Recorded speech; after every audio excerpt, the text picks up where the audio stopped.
Hello, everybody. It's Rick Rose, Dane County Board Supervisor for District 16 here on the east side of Madison and also the east side of the county. I'd like to catch up with everybody right after we do a Dane County Board meeting, which we had on October 5th, and give a little update on the events of that meeting and specifically how they pertain to me as your elected official in this district, but also someone representing Dane County in general. Don't know what that beeping is, and I apologize for it. There it goes. I think it's a little robot vacuum cleaner or something. So anyway, just want to let you know that the evening began really quite beautifully. And in my 16 months or so being an elected official here in Dane County, it was my favorite moment of any board meeting. We did a special recognition of our Ho-Chunk Native American friends. Talked a lot about how that community has been here occupying the land as far back as the Ice Ages. And I also spoke to, in this resolution, which was honoring Indigenous Peoples Day, which will be held this year in a couple days here at the beginning of October. And I spoke to the fact that, over those many, many millions of years, and most recently the last 3,000 years, we haven't done very good with being friendly or inviting or considerate or even recognizing what that means, that the Native American community was here and really doesn't occupy the land any longer. What's unique to me is that Dane County actually has the best intact Indian burial mounds, and many of them are from the Ho-Chunk Nation. Some also exist from the Kickapoo tribe and the Sauk tribe, which moved on to settle in other states. But at one point, they also occupied the land here in Dane County. So I was pleased to do this resolution, which received a unanimous vote to honor the day. But one of the things I spoke to is that this is just a public acknowledgement that we need to communicate more. We need to work together more.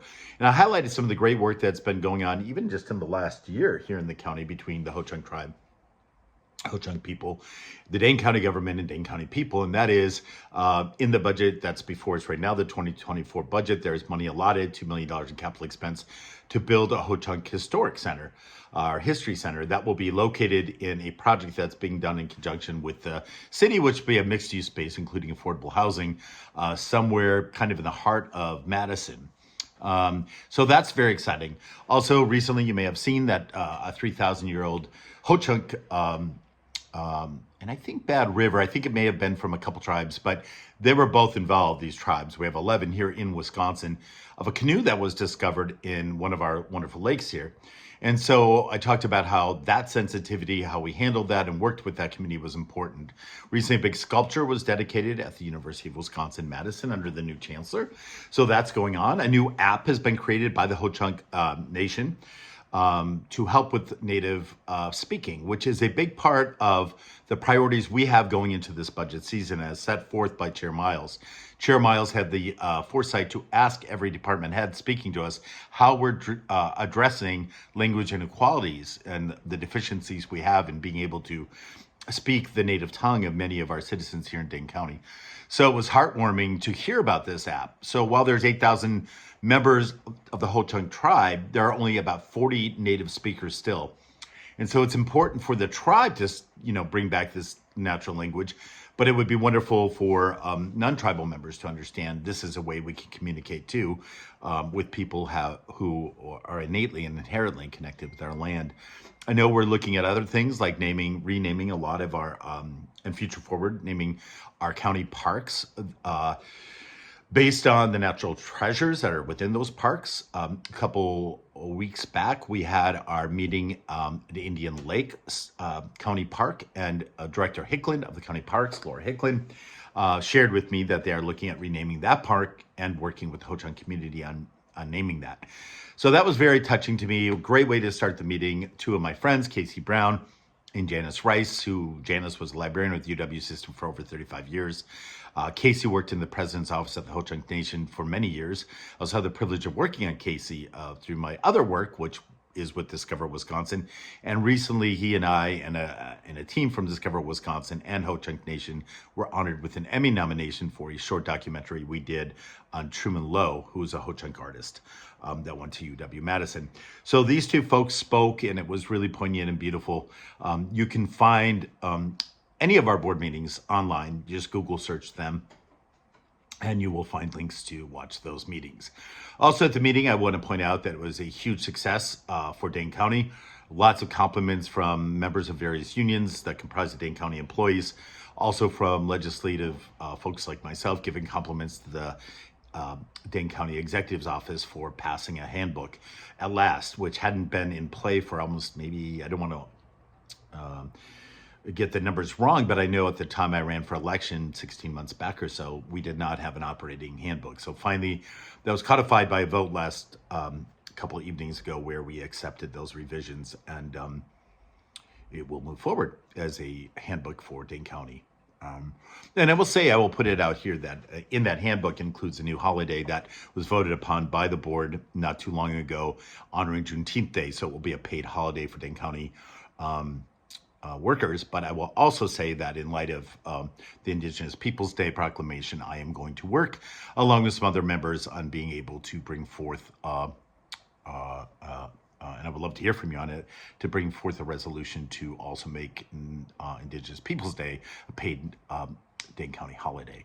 There are a lot of Native folks here, not all Ho-Chunk. I mean, we have folks going to school, people have moved here from many of the 500 plus tribes that exist across the United States. So I think that's really important. So that happened. We also voted with the consideration for approval by the Public Protection and Justice Committee on an amendment, an ordinance amendment that I had brought forth at PPJ, now went forth before the board and passed with a 20-some to 3 vote. And that was really a decriminalization law for paraphernalia. Madison City has decriminalization of paraphernalia as it relates to marijuana. We have decriminalization of possession of and use of marijuana, both in the county and the city. But we have not gone as far as to make all paraphernalia go down in a fine of $150 forfeiture to a $1 forfeiture. This is not just about lowering that charge. As a matter of fact, the financial savings is or loss is really nothing. It was about $6,000 a year in those forfeitures. However, we have a district attorney and a sheriff's office that both say they do not go after people for just paraphernalia, nor would they, by their nature, they're not asking their staffs to really, quote, go after people that are just paraphernalia. Any of those paraphernalia charges, I think there were maybe 30 to 60 or so last year, are also related to other charges, maybe drug possession or other things like that. However, in their opinion, they felt that this was really I don't want to say know-nothing ordinance, but it's just putting into policy a practice that's already been created.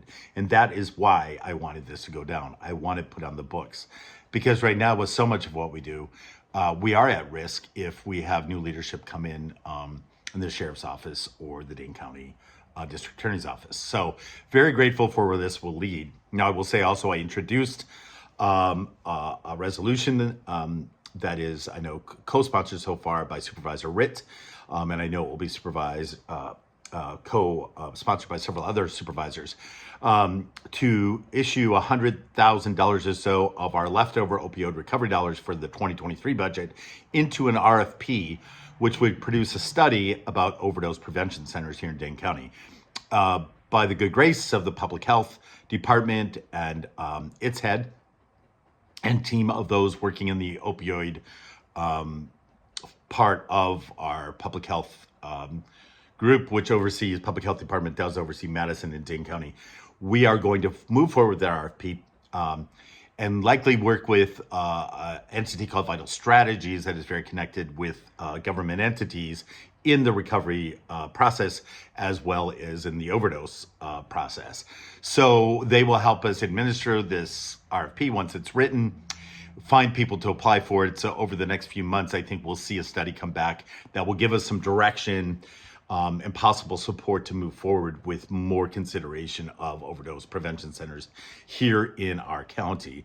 They're being done effectively across the world, a lot up in Canada. Portugal, for instance, over the last 20 years has decriminalized all drugs and has had great success preventing overdose with that.